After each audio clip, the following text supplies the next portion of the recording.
जब शैतानी ताकत बुलाती है तब जाने का नहीं। आप सोच रहे होंगे कि मैंने ये टाइटल पहले भी इस्तेमाल किया है और मैं इसकी वीडियो पहले भी ला चुका हूँ, लेकिन मैं आपको बताना चाहता हूँ कि मुझे हमारे सब्सक्राइबर्स कई कहानियाँ भेजते हैं और जब मैं उन कहानियों को पढ़ता हूँ तो मेरे दिमाग में सबसे पहले उसका टाइटल आता है। और इस बार खड़गपुर में घटी उन घटनाओं की कहानियाँ जब मैं पढ़ रहा था तो मेरे दिमाग में एक ही टाइटल आया कि बुलाती है मगर जाने का नहीं। दोस्तों, ये 3 कहानियां हैं जो खड़गपुर की एक कॉलोनी में घटी घटनाओं पर आधारित है। ये कहानियां हैं बेहद ही खौफनाक और डरावनी। मेरा यकीन कीजिए आपको भी अंदर तक डर लगेगा। तो हेडफोन लगा लीजिए, कमरे की लाइट्स ऑफ कर लीजिए, क्योंकि ये वक्त हो रहा है डरने का। पश्चिम बंगाल का एक शहर खड़गपुर, और वहां पर एक कॉलोनी है जहां पहले ऐसी कोई घटना कभी हुई ही नहीं थी। साधारण कॉलोनी, जैसे कि भारत के अलग अलग शहरों में मोहल्ले कॉलोनी होती ही हैं, खड़गपुर की उस कॉलोनी में इससे पहले ऐसा कुछ भी नहीं हुआ था। और इसकी शुरुआत कब हुई ये कोई बता भी नहीं सकता, क्योंकि इसका एक कारण है। अब सोच कर देखिए, कुछ भूतिया घटनाएं होती हैं जिसमें लोगों के साथ कुछ बुरा होता है या उन्हें भूत नजर आता है और वो डर जाते हैं, और उसके बाद वो उन घटनाओं की जानकारी दूसरों को देते हैं, जिसके बाद धीरे धीरे उसके बारे में सबको पता लगता है। लेकिन कुछ घटनाएं ऐसी होती हैं जिसके बारे में कोई जानकारी देना नहीं चाहता, और इसका कारण होता है शर्मिंदगी। कभी कभी ऐसी घटनाएं हो जाती हैं, अगर आप उसे किसी और को बताएंगे तो वो आपकी इज्जत खराब कर सकती हैं। इसीलिए लोग ऐसी घटनाओं को अपने सीने में दबाए रखते हैं और डरते हैं किसी को बताने से। लेकिन अगर बहुत ज़्यादा घटनाएं होने लगे तो ज़्यादा लोग ऐसे रहस्य को दबाए नहीं रख सकते और कुछ कहानियां बाहर आने लगती हैं। कुछ साल पहले उस कॉलोनी में बहुत सारी घटनाएं घटी थी। कुछ लोगों ने तो उसके बारे में बात नहीं की, लेकिन कुछ लोग थे जिन्होंने अपनी कहानियां उन घटनाओं के बारे में बाकियों को बताया, और इस तरह वहां पर ऐसी कई घटनाएं घट चुकी हैं, लोगों को पता लगने लगा। और जो पहली कहानी मैं आपको सुनाने वाला हूं वो संतोष राम जी की है। संतोष राम जी जो वहां पर एक सरकारी बिल्डिंग है, और उस सरकारी बिल्डिंग में वो एक चौकीदार थे, और वहां वो पिछले 16 से 17 सालों से काम कर रहे थे। तो ये उनके लिए कोई नई बात नहीं थी। 16-17 सालों से वहाँ काम कर रहे हैं। रात के वक्त भी देखने में जो सरकारी इमारतें होती हैं पुराने वाली, वो भूतिया ही लगती हैं। देखने से ही कोई कह सकता है कि भाई रात के वक्त इस बिल्डिंग के अंदर जाना मौत को बुलावा देने के बराबर है। सिर्फ भूतिया ही नहीं, उनकी हालत ऐसी होती है कि लगता है कब गिर जाएगी। तो मरने से तो हर कोई डरता है। तो इसीलिए जो संतोष राम थे वो उस बिल्डिंग के बाहर वाले गेट को बंद करके वहां कुर्सी लगाकर बैठा करते थे, और जब अंधेरा हो जाया करता था तो वो कुर्सी अंदर लगाते थे। गेट सलाखों वाला था, लोहे का, उससे बाहर नजर आता था। तो गेट लगा दिया करते, ताला लगा दिया करते। जब कोई अफसर वहां पर आए तभी वो खोलते थे। जान पहचान वाला, वैसे वो खोलते ही नहीं थे। और ऐसा वो कब से कर रहे। उस रात भी वक्त कोई 9-9:30 बजे का होगा। उन्होंने डिनर कर लिया था, जो वो डिब्बे में घर से लेकर आया करते थे। वो खाना वो खा चुके थे। उसके बाद वो कुर्सी पर बैठे हुए थे, और ये एक छोटी गली थी। सरकारी दफ्तर आपको पता ही है, दिन के वक्त तो वहाँ पर बहुत ज़्यादा भीड़ होती है, लेकिन रात के वक्त वहाँ सन्नाटा पसर जाता है कि सरकारी दफ्तर के आसपास सोचकर देखिए किसी को क्या ही काम हो सकता है। दिन के वक्त काम होता है, रात के वक्त तो क्या ही काम होगा। और जो सरकारी दफ्तर बने भी होते हैं वो थोड़ा शहर से बाहर ही बने होते हैं। ये कॉलोनी भी उस तरफ ही थी। तो जब संतोष राम जी कुर्सी पर बैठे हुए, वैसे ही जब आवाज़ आती कि कहाँ से आवाज़ आ रही है, वो टॉर्च की रोशनी मारते। वहाँ स्ट्रीट लाइट्स और पीछे एक बड़ी फ्लड लाइट भी लगी हुई थी, तो अंधेरा तो बिल्कुल नहीं था। फिर भी कभी कभी रोशनी कम हो तो वो टॉर्च से देखा करते थे आवाज़ कहाँ से आ रही है। ज़्यादातर तो कुत्ते बिल्ली ऐसा ही निकलते, क्योंकि वहाँ ऐसी कोई घटना चोरी चकारी की हुई ही नहीं थी। तो 15 सालों से काम करने वाला इंसान इसके बारे में सोच ही नहीं सकता है। तो इसीलिए जैसे ही संतोष राम जी ने टॉर्च जलाई, उन्हें लगा था कोई कुत्ता होगा, लेकिन उन्होंने देखा कि ये एक औरत है। अब उस औरत की उम्र होगी कोई 25 से 30 साल, लड़की जैसी लग रही, लेकिन उसने सिंदूर भी लगाया हुआ था, शादीशुदा लग रही। और उसने जो साड़ी पहनी हुई थी ऐसा लग रहा था उसकी नई शादी हुई हो। वो एक दीवार के पास खड़ी इधर उधर झांक रही। जैसे किसी का इंतजार कर रही हो। अब दिन के वक्त वो गली चला करती थी, तो संतोष राम जी ने जैसे टॉर्च मारी कि आवाज हुई है, वो सामने औरत नजर आई। फिर संतोष राम जी खड़े हो गए और कहने लगे, जी आपको कोई मदद की जरूरत है? उस औरत ने ऐसे ना में इशारा कर दिया। फिर संतोष राम जी बैठ गए कि ठीक है, किसी का इंतजार कर रही है, हो सकता है आगे से चलकर आई हो, कोई इसे पिक करके ले जाएगा, कोई बात नहीं। जिसके बाद संतोष राम जी बैठे रहे, देखते रहे कि ये वहां खड़ी कब तक इंतजार करती है, देखते हैं। उन्हें वैसे दूसरों की चिंता जरूर रहती थी, तो वो सोच रहे थे कि अगर मदद की कोई ज़रूरत हुई तो मैं मदद ज़रूर करूंगा, और अकेली लड़की है, ऐसा ना हो यहाँ कोई उसे छेड़ने लगे। संतोष राम जी वहीं पर बैठे हुए। जिसके बाद वो लड़की काफ़ी समय तक इंतज़ार करती रही और फिर संतोष राम जी के पास आई और फिर कहने लगी, जी आप मुझे घर तक छोड़ सकते हैं? संतोष राम जी ने कहा, जी माफ़ कीजिए, मैं घर तक नहीं छोड़ सकता, यहाँ मेरी ड्यूटी है, मैं ड्यूटी छोड़कर नहीं जा सकता। क्या आपको कोई लेने के लिए आ रहा है? उस लड़की ने जवाब देखिए कैसा दिया, मेरे पति आने वाले थे लेकिन उनसे झगड़ा हो चुका है, उन्होंने कहा है जहाँ जाना चाहती हो चले जाओ, तो इसीलिए आप थोड़ा छोड़ सकते हैं कहीं पर। फिर संतोष राम जी सोचने लगे, जी आप फिर घर तक आप कैसे जाएंगी? उसने कहा, जी आप छोड़ दीजिए, जहाँ तक छोड़ सकते हैं, ऐसे उसने इशारा किया, जहाँ तक छोड़ सकते हैं। संतोष राम जी को लगा, अरे लगता है पति से झगड़ा हो गया है, दिखने में थोड़ी चालू भी लगती है। संतोष राम जी कहने लगे, जी फिर मैं ड्यूटी नहीं छोड़ सकता, देखता हूँ अगर कोई मिलता है मैं उसे कह दूंगा। वो कहने लगी, जी कोई नहीं आने वाला, ये कहकर वो अंधेरे की तरफ चली गई। अब वहां पर कई लाइट्स लगी हुई थी, तो वो चलती हुई अंधेरे वाली जो गली थी ना आगे, वो गली आगे से बंद ही थी, उस तरफ चली गई, लेकिन बार बार मुड़कर संतोष राम जी की तरफ देखती गई। संतोष राम जी कुर्सी पर बैठे हुए और सोचने लगे, अरे यार बड़ी चालू सी लगती है।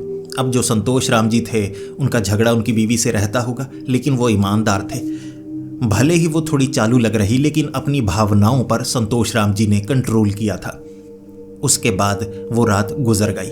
कई बार संतोष राम जी को वो लड़की नजर आई, लेकिन संतोष राम जी ने खुद को संभाला। वो दूर से कभी तो चेहरा निकालती और झांकने लगती कि कोई आ रहा है। अब छिपी हुई थी, गली में क्या कर रही होगी संतोष राम जी को नहीं पता, लेकिन वो देखते गए कि गली में ही है। जब तक इमारत के करीब नहीं आती, मेरी ड्यूटी यहाँ है, मैं तो कुछ कहने वाला नहीं, चाहे जो मर्जी करे। इसके बाद संतोष राम जी ने उस लड़की को अगली रात भी देखा, आकर सामने वाली गली के पास खड़ी हो गई और इधर उधर ऐसे झांक रही थी जैसे कि किसी का इंतजार कर रही हो, या लोगों से डर भी रही हो कि कोई देख ना ले, पहचान ना ले। जिसके बाद संतोष राम जी वहां से देखते रहे और फिर से टॉर्च मारी, जी आप आज मदद चाहती हैं, कोई आज लेने आएगा आपको या नहीं?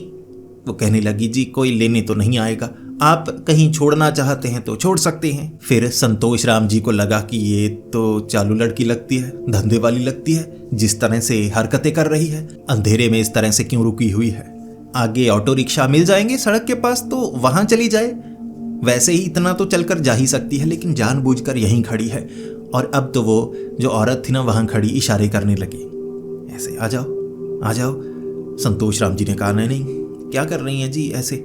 लेकिन कुछ समय बाद संतोष राम जी का जो दिल था वो संभल नहीं रहा था। संतोष राम जी ने कहा, चलो जाकर बात ही करता हूँ। वो कह रही थी कि मैं वहाँ गेट के पास नहीं आने वाली, तुम इधर आओ। जिसके बाद संतोष राम जी ने सोचा कि चलो मैं ही वहाँ तक चलता हूँ, देख कर आता हूँ आखिर वो चाहती क्या है, ज़रूरतें क्या हैं उसकी।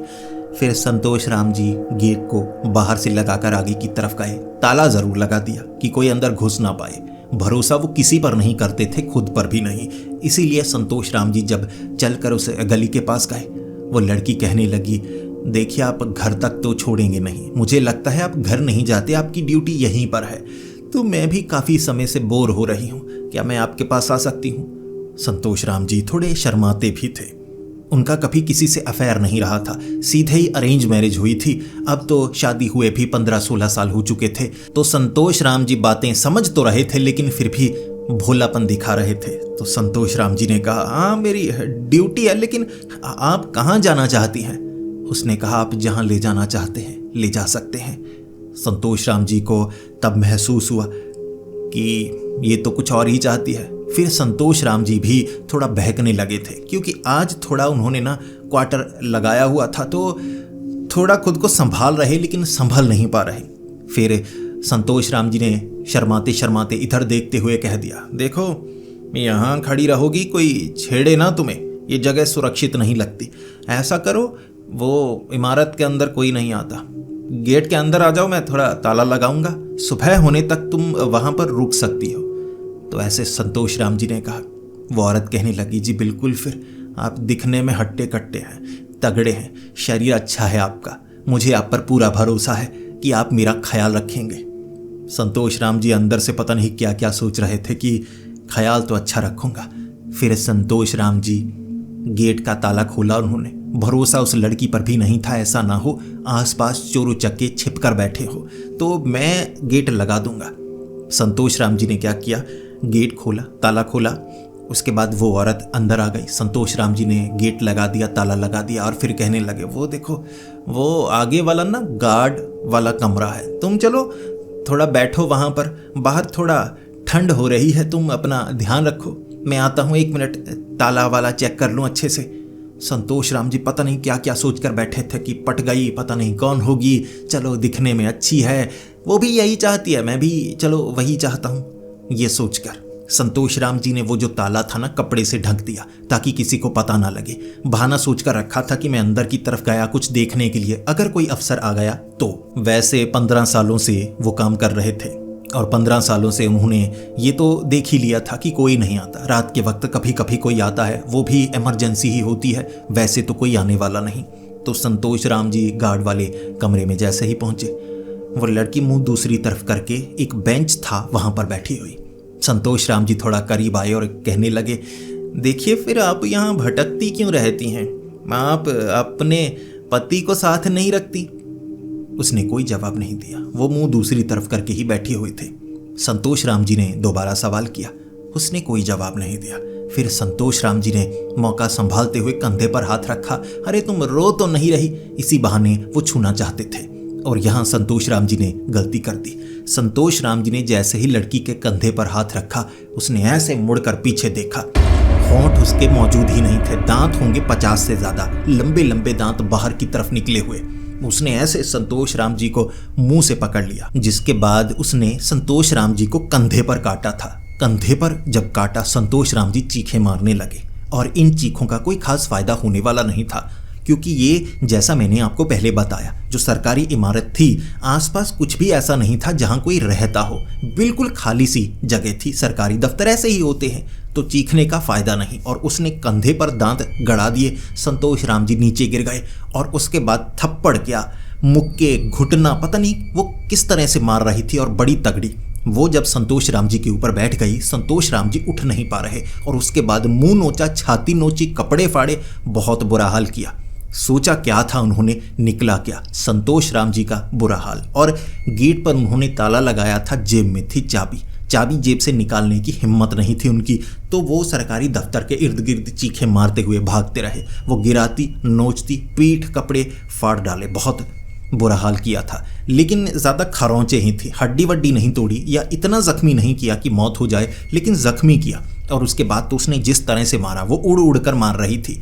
और काफ़ी ज़्यादा संतोष राम जी को पीटने के बाद संतोष राम जी 12 फुट की उस दीवार को फांद नहीं सकते थे, क्योंकि अब उनकी उम्र 40-42 साल के करीब थी, तो घुटनों में थोड़ा दर्द रहता था, तो इतनी ऊंची दीवार तो फांद नहीं सकते थे, भाग सकते थे। वो औरत उन्होंने अपनी आंखों से देखी, ऐसे भाग कर गई। इतना पीटा, ज़मीन पर गिर गए थे और उन्हें लगा कि अब ये मार डालेगी। ये साफ साफ उनके लिए कोई चुड़ैल की तरह थी, चुड़ैल जिसने बहकाया, बहलाया, फुसलाया और करीब तक आ गई और उसके बाद उसने हमला कर दिया। उड़ उड़ कर हमला कर रही थी और फिर वहाँ से छलांग लगाई। 12 फुट की वो दीवार उसने ऐसे पकड़ कर नहीं फांदी, ऐसे उड़ती हुई ऊपर से चली गई। 15 से 16 फुट ऊंची उसने छलांग लगाई थी, जैसे उड़ती हुई दूर चली गई। जो संतोष राम जी थे कराहते रह गए, चीखते रह गए। फटे हुए कपड़े थे और दिन के वक्त जब सरकारी कर्मचारी वहाँ पर आए थे तो संतोष राम जी ने यही कहा था कि किसी ने मुझे चोटिल किया है, मुझे मारा है, किसी ने चोरी करने की कोशिश की। उस समय वहाँ सिक्योरिटी कैमरास नहीं थे। इस घटना के बाद वहाँ सिक्योरिटी कैमरास इंस्टॉल किए गए। संतोष राम जी काफ़ी ज़्यादा पिटे थे और सबको यही लग रहा था कि चोर उचक्के काफ़ी ज़्यादा लगता है यहाँ हावी हो गए। अकेला चौकीदार होगा तो मुश्किल हो सकती है, तो वहाँ 2 चौकीदार रखे गए, एक पीछे वाली साइड, एक आगे, ताकि आगे से कभी ऐसा कुछ हो तो 2 चौकीदार संभाल सके, गार्ड्स संभाल सके। और कुछ समय बाद जब बाकी घटनाएं भी हो गई तो सबको इसके बारे में पता लग गया था, जिसके बाद उनकी इज्जत का थोड़ा फालूदा हुआ था। लेकिन चलो, जो घटना घट गई वो तो घट गई। अब जो दूसरी घटना घटी थी उसी कॉलोनी में, वहाँ शोएब जी रहा करते थे। अब शोएब जी की उम्र होगी 35 साल। वो एक दुकान चलाया करते थे, पास के एक बाजार वाले इलाके में दुकान चलाते थे। बार्बर की दुकान, कटिंग वाली, हेयर कट की दुकान चलाते थे। तो यहाँ 10 बजे वो वापस आ जाया करते थे। 10 बजे अपनी छत पर चढ़ते और उन्हें शराब पीने का बहुत शौक था। तो छत पर चढ़ने के बाद वो थोड़ा सा पिया करते थे, ज़्यादा नहीं पीते थे, लेकिन शौक था कि हर रोज़ या 1-2 दिन में पीनी ही है थोड़ी सी, क्योंकि काम करते करते शरीर उनका जकड़ जाया करता था, शरीर अकड़ जाया करता था। तो इस तरह से उन्हें थोड़ा सा आराम मिला करता था। उस रात भी शोएब जी छत पर चढ़े हुए थे। शराब पीने से पहले वो थोड़ा सा टहला करते थे, तो वैसे ही वो टहल रहे। नॉनवेज अब अपने साथ लेकर आए थे। ये होगा कोई टिक्का, चिकन टिक्का जो कि रखा हुआ, जिसकी महक काफ़ी ज़्यादा उन्हें परेशान कर रही कि जल्दी से खाना शुरू कर दूं। कोई बात नहीं, लेकिन थोड़ा सैर भी कर लेता हूँ। पहले भी सैर किया करते, खाना खाने के बाद भी किया करते, इस बार पहले कर रहे थे। तो घूमते घूमते उन्होंने, उनका जो घर था वहाँ 3 गलियाँ लगती थी। एक गली जो आगे वाली और बड़ी गली में निकलती थी, ये वाली चौड़ी सड़क की तरह ही थी। एक और जो गली थी वो आगे बंद थी। तो उन्होंने उस बंद गली में देखा कि एक लड़की है, साड़ी पहनी हुई है उसने। उन्हें ये नहीं पता था कि ये कोई शादीशुदा है या कुंवारी है। तो उन्होंने जैसे ही नीचे देखा कि लड़की घूम रही है, फिर वो सोचने लगे कि आगे तो वो जो कुंवारे हैं उनका घर है, वहाँ से लड़की रात के वक्त निकल रही है। तो उनका दिमाग खनक गया। अब वहाँ एक ही दरवाज़ा था, सबसे पीछे गली ऐसे बंद थी, बाकी घर होंगे दूसरी तरफ दरवाजे। ये छोटी गली थी, तो पीछे वाले घर का गेट था निकला हुआ। वहाँ 2 भाई रहते थे। अब दोनों की शादी नहीं हुई थी, उम्र उनकी 32-33 साल हो चुकी थी। तो उन्हें सब कुवारा कुवारा कहते थे, जैसे तंग करने के लिए। वो देखो कुवारे भाई आ रहे हैं, कुवारे। तो जबान से शोएब जी की यही निकला, अरे वो तो कुवारों का घर है, वहाँ से ये क्यों निकल रही है? वहाँ तो कोई लड़की रहती भी नहीं, उनकी कोई बहन भी नहीं है। इसके बाद वो लड़की जब बाहर निकल रही थी उस गली के, तो पहले इधर देखा, उधर देखा, ऊपर देखा, इधर उधर, अच्छे से देख रही कि मुझे कोई पहचान ना ले, शायद छिपकर कहीं जा रही होगी। शोएब जी ने ये देख लिया, जिसके बाद शोएब जी देखने लगे ज़रा छिपकर कि मुझे वो देख ना ले। वो आगे वाली गली से निकलकर बड़े आराम से अब सही तरीके से चलने लगी कि कोई पहचान सकता ही नहीं, अब तो सही जगह आ गई मैं। तो इस तरह से चलकर चली गई। तो शोएब जी का दिमाग खनक गया। शराब पी उन्होंने, वो टिक्का विक्का खाया, उसके बाद उन्हें रात के वक्त नींद ही नहीं आ रही। यार मेरी बात बन नहीं रही, उनकी बात बने जा रही है। कुंवारे, उनके साथ कोई पट सकती है, एक का दांत आगे की तरफ है, एक के बड़े बड़े कान हैं, उनसे कोई लड़की पट सकती है, दोनों में से जिससे भी पटी है। मुझ में क्या कमी है? दिखने में ठीक ठाक ही लग रही थी, रोशनी थोड़ी कम थी, ज़्यादा चेहरा तो नज़र नहीं आया, लेकिन जब आगे से चली गई तो शोएब जी को लगा कि दिखने में ठीक ही लगती है। उसके बाद अगली रात तो छत पर चढ़कर यही देखना चाहते थे, थोड़े जल्दी आ गए। इसी कारण 9 बजे तक काम खत्म कर लिया। यहाँ आए, टिक्का विक्का रखा है, शराब रखी उन्होंने, तो ऊपर से झांके जा रहे। जिसके बाद उन्होंने वो जो लड़की थी ना, उसे आगे वाली गली से आते हुए देखा। अब चेहरा अच्छे से नहीं देखा था, फिर भी चलने के तरीके से ही पहचान लिया। अब कुंवारे थे ना, इसीलिए थोड़ा कुंवारों की सिक्स्थ सेंस होती है, चेहरा ना भी नजर आए वो पहचान सकते हैं ये लड़की कौन है, वो लड़की कौन है। ऐसे ही थे शोएब। तो शोएब जी ने दूर से ही देख लिया कि वो आ रही है, पक्का गली में जाएगी। शोएब जी ने देखा कि वो लड़की ऐसे निकल कर आगे चली गई। शायद उसने शोएब को देख लिया होगा, तो शोएब को लगा मैं क्या करूं, थोड़ा पीछे रहना होगा, देखते हैं। वैसे अगर उसने दोबारा मुझे देखा तो गली में जाएगी नहीं, मिलने के लिए उनके पास ही जा रही होगी। तो शोएब जी थोड़ा पीछे हो गए। उन्होंने नीचे से आवाज़ सुनी, जिसके बाद जब शोएब जी ने नीचे देखा तो नीचे कोई नहीं था। फिर उन्होंने आगे गेट थोड़ा खुला देखा। शोएब जी को लगा चली गई। घर के अंदर 2 कुंवारे भाई, लगता है बात बन चुकी है।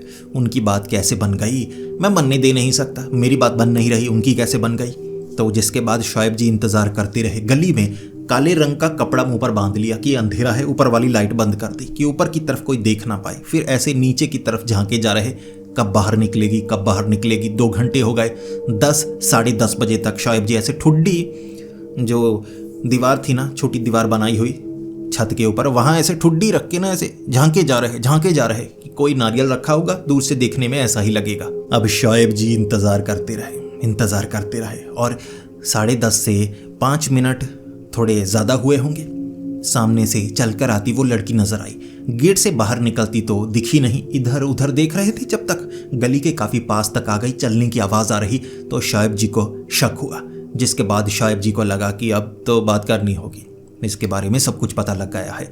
लेकिन अगर मैं छत से आवाज़ लगाऊंगा कि कौन हो तुम, तो वो डर जाएगी, फिर वो भाग भी सकती है। और वैसे भी अगर मोहल्ले वाले, कॉलोनी वाले उन्हें लगे लड़की आगे भाग रही है और कोई पीछे भाग रहा है, या उसने कह दिया कि उसने मुझे छेड़ा, तो लड़की की बात सब सुनेंगे, चाहे ये वहाँ से आई या वहाँ से आई, कोई इस बात पर यकीन नहीं करेगा। तो शोएब को पता था ऐसा कुछ नहीं करना है, बहुत बुरी तरह से पिटूंगा, लेकिन बात तो करनी है। शोएब जी नीचे भागते हुए गए। अब तक उन्होंने जो शराब थी पी नहीं थी। वो कह रहे थे कि बस देख लूं, निकल ना जाए, शराब बनाई हो, मैं पी रहा हूं, वो निकल जाए, ऐसा मैं होने नहीं दूंगा। तो शोएब जी जैसे ही भाग कर नीचे गए, वो लड़की आगे से जा रही, शोएब जी बड़ी तेजी से चले और आगे वाली गली तक पहुंच गए। उसके बाद वो आगे जा रही, शोएब जी पीछे थे। वो बार बार पीछे मुड़कर देखे जा रही। वो काफ़ी ज़्यादा घबराई हुई थी और शोएब जी ये भी नहीं चाहते थे कि वो इतनी ज़्यादा घबरा जाए कि भागने ही लगे, उससे हालात बेकाबू हो जाएंगे। तो शोएब जी थोड़ा धीमे हुए, किसी तरह उसके जब मोड़ से वो गुजरने वाली थी, आगे वाली बहुत गली से, शोएब जी पास से गुजरते हुए कहने लगे, जी आप वो जो कुंवारे हैं उनका नाम लिया कि आप उनके घर आई हुई हैं, जी मैंने आपको देखा। वो लड़की थोड़ी सी घबरा गई, नहीं, आपको किसने कहा? शोएब ने कहा, अरे कहा नहीं, मैंने आपको देखा वहाँ जाते हुए। वो लड़की घबरा गई थी। फिर उसके बाद उसने शोएब जी को एक गली में रोका, कहने लगी, जी रुकिए, यहाँ बात कर लीजिए। फिर वो कहने लगी, देखिए आप ये बात किसी को बताइएगा मत, बात का बतंगड़ बन जाएगा। शोएब कहने लगे कि चलिए फिर बताइए, परेशानी है कोई? मैंने वहाँ देखा, इसमें छिपाने वाली क्या बात है? थोड़ा शोएब जी छेड़ भी रहे थे। तो शोएब ने कहा कि शर्माने वाली क्या बात है? उसने कहा, वो जो छोटा बेटा है ना, मैं उसे पहले से जानती हूँ। शोएब ने कहा, वो जो आगे दांत वाला? उसने कहा, हाँ, दांत थोड़े टेढ़े हैं लेकिन मुझे अच्छा लगता है, मुझे वो पसंद है। मैं वहाँ हाथ जोड़ती हूँ, पाँव पड़ती हूँ कि मेरी शादी उनसे करवा दीजिए। वो मानते ही नहीं, अकड़ू से हैं, लेकिन मैं उनसे प्यार करती हूँ। शोएब ऐसे आसमान की तरफ देखकर कि है ऊपर वाले, मुझ में क्या कमी थी? वो लंबे दांत वाला, लड़की उसके पीछे पड़ी है और इतनी अच्छी साड़ी पहनी है, मुंह ढका है, उससे कैसे पट गई? तो शोएब को लगा कि मैं थोड़ी बात करता हूँ। तो शोएब कहने लगा, जी उसमें क्या रखा है, बड़े दांत वाला, खूंसट है और आपको पता है उसे गुप्त रोग भी है। देखो ये मर्दों को पता होता है, औरतों को नहीं पता, शादी करके पछताएंगी आप।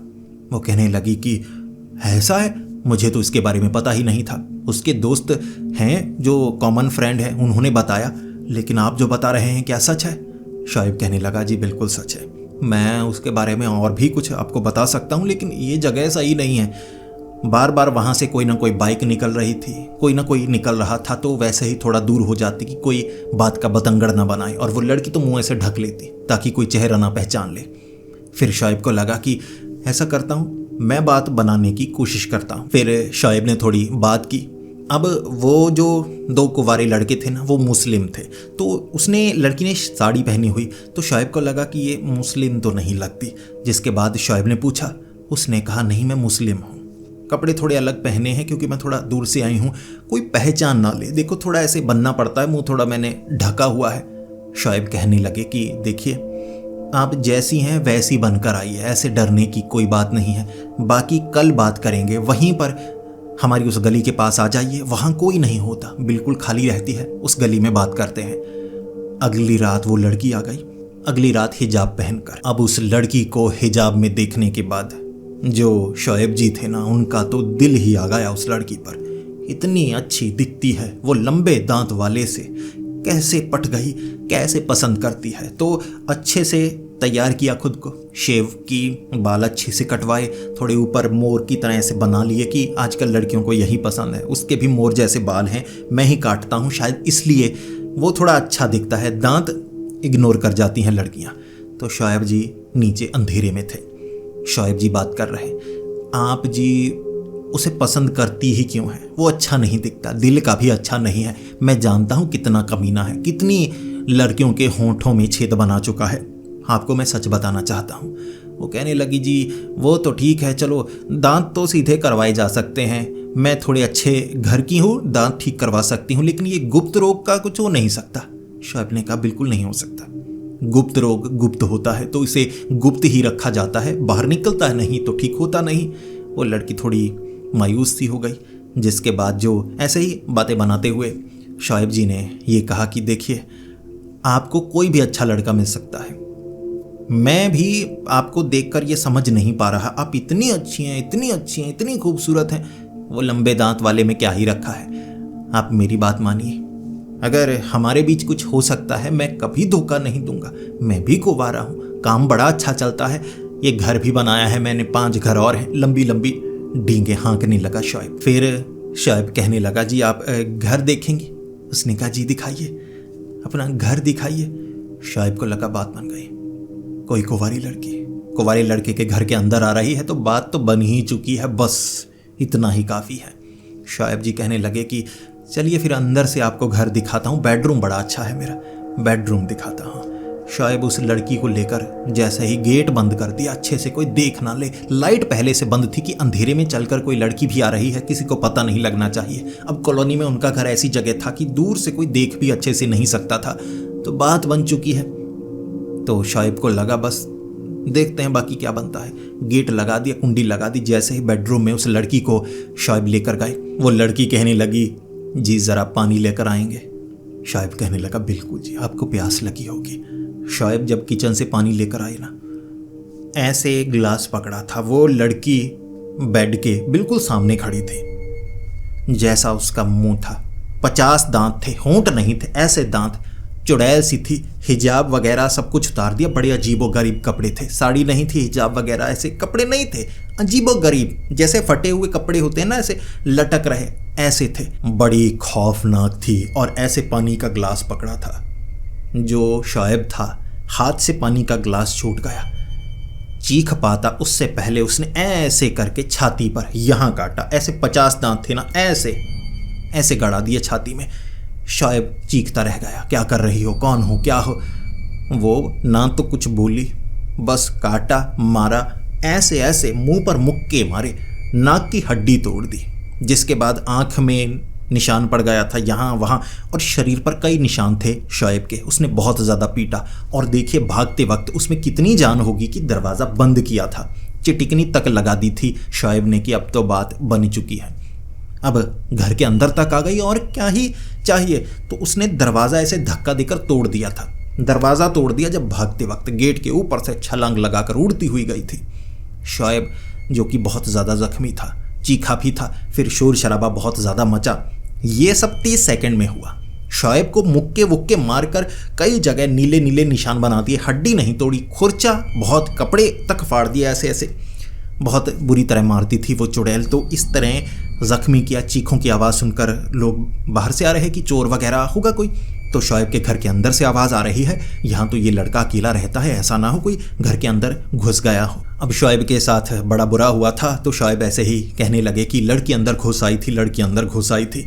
जिसके बाद शोएब ने कुंडा वगैरह खोला, तो लोग पूछ रहे कि लड़की अंदर कैसे आ गई थी, धक्का देकर आई क्या, कुंडा लगा दिया? शोएब ने वैसे ही बात बनाई कि हाँ, ऐसे पूछ रही थी एड्रेस की, ये एड्रेस कहाँ का है जी? कुंवारों के घर के पास जाना है। वहाँ कहती है मैं जाती हूँ, उस लड़के से प्यार व्यार करती हूँ। वो बात जो लड़की ने बताई थी वो बताई, ये नहीं बताया कि मैं घर के अंदर बेडरूम तक लेकर आया था। थोड़ा थोड़ा शक होने लगा कॉलोनी वालों को, लेकिन वो जो कुंवारे थे उन्होंने तो साफ मना कर दिया, यहाँ तो कोई लड़की आती ही नहीं। आपको तो पता है अगर कोई लड़की यहाँ आए, हम में से क्या कोई मना कर सकता है? कॉलोनी वाले कहने लगे हो ही नहीं सकता। वो कैसे मना कर दें? कोई लड़की कैसी भी हो, जिंदा होनी चाहिए, वो तो हाँ कर देंगे। तो वो ना कर ही नहीं सकते अगर खूबसूरत थी तो। जिसके बाद शक करने लगे शोएब पर भी कि लगता है किसी लड़की का चक्कर था, कुछ ज़बरदस्ती करने की कोशिश की होगी शोएब ने, तो उस लड़की ने मारा पीटा। शोएब कह रहा था कि वो एक चुड़ैल थी, जिन्नज़ादी थी। जिन्न कभी कह रहा, कभी ये कि इंसान नहीं थी, कुछ और ही थी। मार कर चली गई, जान से नहीं मारा। इस तरह ये घटना थी जिसके बारे में कॉलोनी में काफ़ी लोगों को पता लगा। कई लोग तो यकीन कर रहे, ज़्यादातर लोगों ने यही कहा कि किसी लड़की को लेकर आया था, मारपीट हो गई उनमें। वैसे भी चालू लगता है तो हो सकता है ऐसी ही कोई बात हो।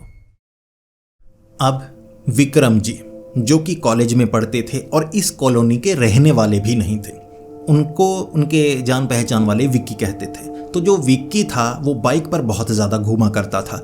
अब उम्र उसकी होगी 20 से 21 साल। बाइक लेकर घूमा करता और ज़्यादातर सच बताऊं तो लड़कियों को ताड़ा करता। तो कॉलेज में सब उसे फ्लर्ट करने वाला बहुत कहते थे। 2 लड़कियों से उसकी बात बन चुकी थी, लेकिन फिर ब्रेकअप हो गया क्योंकि वो था ही ऐसा, एक लड़की के साथ टिक ही नहीं सकता था। तो बाइक लेकर शाम के वक्त घूमा करता। कभी कहीं किसी ठेले पर लड़की दिख गई तो वहाँ खुद भी रुक जाता था, पैसों की कमी नहीं थी, इसीलिए वहाँ खुद भी गोलगप्पे खाने या मंचूरियन खाने के बहाने खड़ा रहता और लड़कियों से बात करने की कोशिश करता। ज़्यादातर लड़कियाँ जो उस कॉलोनी की थी जहाँ का वो रहने वाला था उसके बारे में सब जानती थी कि ये ऐसा ही है, घुमक्कड़ सा। तो जो विक्की था इस बार घूमते घूमते वक्त रात का होगा, यहाँ से निकल रहा और उसे साड़ी में एक लड़की, अब उस लड़की ने कोई जैसे सिंदूर वगैरह कुछ नहीं लगाया था, देखने में 25 से 30 साल की लग रही, तो खूबसूरत थी, बाल खुले छोड़े, बाल बहुत ज़्यादा लंबे थे और अकेले गली में जा रही। ये देखने के बाद विक्की को लगा कि चलकर जा रही है, मैं मदद कर ही देता हूँ, लेकिन इरादे उसके कुछ अलग ही थे। तो विक्की पास से गुजर रहा। अब जो विक्की था उसमें इतनी भी हिम्मत नहीं थी कि बाइक पर जाते वक्त किसी लड़की पर कमेंट कर दे, बस ऐसे झांकता था और फिर गर्दन आगे कर देता था। कोई लड़की जान पहचान वाली हो, कॉलेज की हो या स्कूल में पढ़ी हो, फिर फ्लर्टिंग करने लगता था। अनजान के सामने फ्लर्टिंग नहीं होती थी उसकी, डरपोक ही था थोड़ा सा। तो ऐसे वो लड़की को देख रहा कि मदद करूं, कुछ मन में ही सोच रहा। उस लड़की ने मुस्कुरा कर देखा, बाइक पर था विक्की तो उसने मुस्कुरा कर देखा जैसे कि विक्की अच्छा लगा हो। अब विक्की कपड़े भी ऐसे ही पहना करता था, नारंगी रंग की शर्ट पहनता, उसे लगता नारंगी रंग की जो शर्ट है वो सबसे अच्छी लगती है। बाकी कॉलेज में कैसे कपड़े आजकल चलते हैं, खास तौर पर जिन्हें रैप सॉन्ग बहुत ज़्यादा पसंद है, आप सोच सकते हैं कैसे कपड़े पहने थे। तो वो लड़की मुस्कुराई तो दिल में कुछ कुछ होने लगा विक्की के, जिसके बाद विक्की फिर आगे से घूमकर दोबारा की मुस्कुराई है, देखें मेरी तरफ देखकर दोबारा मुस्कुराती है। वो फिर से मुस्कुराई। विक्की ने दोबारा वहाँ से बाइक घुमाई पीछे से, तीसरी बार ट्राई करने के लिए। तीसरी बार तो बाइक रोक ली, वो मुस्कुराई। विक्की भी कहने लगा, जी आप अकेले जा रही हैं, छोड़ दूँ कहीं? वो कहने लगी, नहीं यहीं रहती हूँ। और ख़ास तौर पर उसने कहा, यहीं रहती हूँ, अकेले रहती हूँ। विक्की इधर उधर देखने लगा कि यार इस तरफ तो ना बागान है, पेड़ लगे हुए हैं फलों वाले, वहाँ तो कोई रहता नहीं, इधर वाले ज़्यादातर घर तो बंद ही हैं, कई बार मैं दिन के वक्त निकलता रहता हूँ, तो यहाँ घर और अकेले रहती है। विक्की ने पूछा, अरे रुकिए तो सही, आप चले क्यों जा रही हैं? विक्की ने बाइक ऐसे बंद कर दी थी तो धकेलना शुरू कर दी। वो कहने लगी, मैं यहीं रहती हूँ इसीलिए चलकर ही जाऊंगी, अब मैं रुक नहीं सकती, लोग बातें बनाते हैं, वैसे घर में मैं अकेले रहती हूँ। अब विक्की जो भी बात करता है वो यही कहती कि घर में मैं अकेली रहती हूँ। ऐसे करके एक गली थी और उसने दिखाया वो पीछे वाला घर है मेरा, अकेले रहती हूँ। विक्की कहने लगा, तुम यहाँ पढ़ रही हो, कॉलेज में पढ़ रही हो? उसने कहा, हाँ किराए का घर है, अकेले रहती हूँ। अब इतनी बार कोई लड़की अंधेरे में किसी लड़के के सामने कहे जाए कि मैं अकेले रहती हूँ, मुस्कुराए जाए, तो जो विक्की था बात कुछ अलग ही समझा। विक्की कहने लगा, तो फिर चलकर बात करें, यहाँ कोई देख लेगा? उसने कहा, उसने बोला कुछ नहीं, बस यही कहा। विक्की को लगा बस यही वो इशारा होता है जो एक लड़का किसी लड़की से चाहता है, इसका मतलब हाँ होता है। जिसके बाद विक्की ने एक तरफ बाइक लगा दी बाहर की तरफ गली के। वो छोटी गली थी, वो लड़की तो काफी आगे चलकर जा चुकी, बार बार पीछे मुड़कर ना ऐसे। विक्की को लगा बस अकेली है, इतनी बार कह चुकी है, बात बन गई। कुछ लड़कियों में आग बहुत ज्यादा होती है, वो आग उनसे काबू आती ही नहीं। मेरे जैसे लड़के बस इस आग को ठंडा करने के लिए होते हैं, तो वो उस लड़की की आग तो नहीं, खुद की आग ठंडी करने के लिए सीधा उस घर में पहुंचा। अब दरवाज़ा पुराने वाला था, ऐसा लग रहा ये पुराना बंद पड़ा कोई घर होगा। दरवाज़ा ऐसे खुला ही था। जैसे ही विक्की अंदर गया, ऊपर एक लाइट जल रही, इधर वाला कोई घर होगा, वहाँ की लाइट होगी। विक्की ने अंदर पैर रखा। सामने वो घर बहुत ज़्यादा घुन लकड़ी पर लगी हुई पुराना मिट्टी की चिनाई वाला घर था, जो एक तरफ से जैसे नीचे गिर भी चुका था। विक्की सोच रहा यहाँ कहाँ गई वो। जैसे ही पीछे मुड़कर देखा, वो जो दरवाज़ा था ना, ऐसे उसने आधा खुला था तो उसने ऐसे पूरा खोला था तो पीछे थी। उसने धक्का दिया, दरवाज़ा बंद किया। 50 से ज़्यादा ऐसे दांत, आगे की तरफ निकले हुए दांत थे, अजीबोगरीब कपड़े, लेकिन लंबे बाल, मुंह लगभग वैसा ही था। ये वही लड़की थे, चुड़ैल की तरह नजर आई। इससे पहले कि विक्की कुछ कर पाता, उसने पकड़ लिया, छाती पर बैठ गई और बिल्कुल मारने का वही तरीका, नोच रही मार रही, नोच रही मार रही। होंठों पर 3-4 मुक्के तो मारती कि होंठ सुजा देती। जितने लोगों के भी होंठ सूजे थे, उसी ने ऐसे सुजाए थे कि मुक्के ऐसे मारती। दम भी बहुत ज़्यादा था, वजन भी ज़्यादा, कि जिसकी छाती पर बैठ जाती उससे उठा नहीं जाता। ये चुड़ैलों के वजन के कारण नहीं होता। चुड़ैलों में ऐसी ताकत होती है कि जिस शरीर के साथ वो जुड़े, यानी कि किसी को छुए तो उसकी ताकत चूस लेती है, तो वो बहुत ज़्यादा कमज़ोर हो जाता है। जैसे कि आप 10 किलो छाती पर पड़ा हो तो उसे उठा सकते हैं, लेकिन आपकी सारी शक्ति चूस ली जाए कि आपसे 10 किलो भी ना उठे, आप जोर लगाते रह जाएंगे। तो ऐसे थी, शरीर का जितना जोर था वो तो निकल चुका था। अब जो विक्की था सिर्फ चीख सकता था। इतने में उसने कपड़े फाड़े, ऐसे होंठ एक तरफ से ना नाखून ऐसे गड़ा के इस तरफ होंठ फाड़ दिया। उसके बाद भौहें ऊपर, नाखून पता नहीं कहाँ कहाँ, फिर उठी, पीठ पर खरोंच, गर्दन, बाल पकड़कर खींच दिए। बहुत बुरा हाल किया था। इतने में गली में घूम कर लोग आए, क्योंकि उस गली में तो कम ही दरवाजे थे, तो घूमकर दूसरी तरफ से जब लोग वहां पर पहुंचे, उस घर को लोग पहले से ही भूतिया कहते थे। जिसके बाद विक्की के साथ ये हुआ तो लोगों ने विक्की को संभाला, पानी पिलाया, पहले उससे पूछा कोई चोर चक्का तो नहीं था या घर में कोई भूत तो नहीं था। विक्की को लगा कि हाँ, घर में ही भूत था कि ऐसे लड़की बनकर मुझे वहाँ ले गया। लोगों ने पूछा लड़की बनकर लेकर कैसे गया? कलाई पकड़ कर लेकर गया। उस समय तुम नहीं लड़े, गली में चीखे नहीं, घर जाकर क्यों चीखे? विक्की कह रहा था बस ये सवाल मत कीजिए, ताकतवर थी वो, चुड़ैल खींच कर ले गई। लोगों को शक था कि ये जवान है, और ये कह भी रहा था पहले खूबसूरत लगी, बाद में हुई तो लोग समझ चुके थे हुआ क्या है। वो लाया उसने, ये गया, फिर वो सब हुआ। अब उस कॉलोनी में कई लोग जख्मी हुए थे। उसके लगभग 1.5 से 2 महीने तक कई लोग जख्मी हुए।